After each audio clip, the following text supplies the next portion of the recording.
उत्तर प्रदेश की राजधानी लखनऊ से एक बेहद हैरान करने वाला मामला निकल करके सामने आ रहा है। मामला यह है कि इंदिरा नगर के तकरोही इलाके में पति ने साली के सामने पत्नी को मजाक में बंदरिया बोल दिया। मॉडलिंग की शौकीन पत्नी अपने लुक को लेकर के बहुत ज्यादा संवेदनशील रहती थी। उसे पति की यह बात इतनी ज्यादा बुरी लगी कि वहां से उठ करके अपने कमरे में चली गई। घर वालों को लगा कि वो गुस्सा है इस समय और गुस्सा शांत होने के बाद वापस आ जाएगी। 1 घंटे तक जब वो कमरे से बाहर नहीं आती है तो घर वाले उसे खाना खाने के लिए कमरे में बुलाने के लिए जाते हैं। उसको आवाज देते हैं लेकिन वो कमरे से बाहर नहीं आती, ना ही किसी तरीके की आवाज आती है।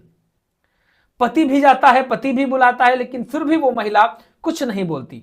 पति ने कमरे का दरवाजा खोला, खोल कर देखा तो पत्नी की डेड बॉडी पंखे से लटकी हुई थी। यह देख करके हर व्यक्ति हैरान रह जाता है और पूरा परिवार सदमे में आ जाता है। नमस्कार दोस्तों, मेरा नाम है प्रकाश फिरारे। चलिए इस मामले की पूरी जानकारी आपको देते हैं कि आखिर किस तरीके से चीजें हुई हैं और किस तरीके से यह हृदय विदारक घटना हुई है। जानकारी के मुताबिक 23 साल की तन्नू सिंह ने राहुल सिंह से लव मैरिज की थी। उसको मॉडलिंग का शौक था। बुधवार की शाम होती है, परिवार के सभी सदस्य सीतापुर एक शादी समारोह में गए थे। वहां से लौट करके आते हैं, रिश्तेदारों के यहाँ शादी समारोह था, लौट करके आते हैं, घर पे बैठते हैं। घर में एक खुशनुमा माहौल था, सभी लोग बातचीत कर रहे होते हैं, हंसी मजाक कर रहे होते हैं। और इसी हंसी मजाक के बीच में जो उसका पति होता है और लव मैरिज वाला पति होता है, बॉयफ्रेंड होता है, फिर वो पति होता है, वो मजाक मजाक में अपनी पत्नी को बंदरिया बोल देता है। अक्सर ऐसा लोगों के घरों पे देखा जाता है। और ये बात लेकिन तन्नू को चुभ जाती है।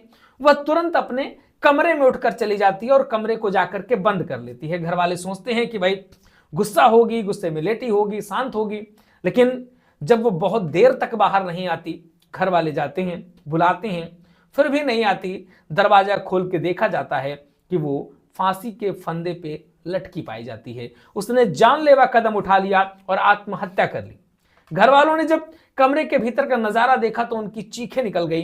पुलिस ने पोस्टमार्टम को जो है पोस्टमार्टम के लिए शव को भेज दिया है और इसके बाद घर वालों को सौंप दिया है। पुलिस के पास इस संबंध में किसी प्रकार की कोई शिकायत नहीं की गई है, ना ही लड़की वालों की तरफ से कोई शिकायत आई है, ना ही कोई इस तरह की शिकायत है कि उसकी हत्या की गई है, एज इट इज कुछ भी। तो इस तरह की घटना निकल करके सामने आ रही है कि गुस्से में आकर के महिला ने किस तरीके से आत्महत्या की। बाकी आपका क्या कहना है इस बारे में लिख डाले कमेंट बॉक्स पे। लगातार अपडेट्स आपको देते रहेंगे, हमारे साथ जुड़े रहिए। चैनल को सब्सक्राइब नहीं किया है कर लीजिएगा। फेसबुक पर देखना है तो प्लीज फॉलो जरूर करिएगा।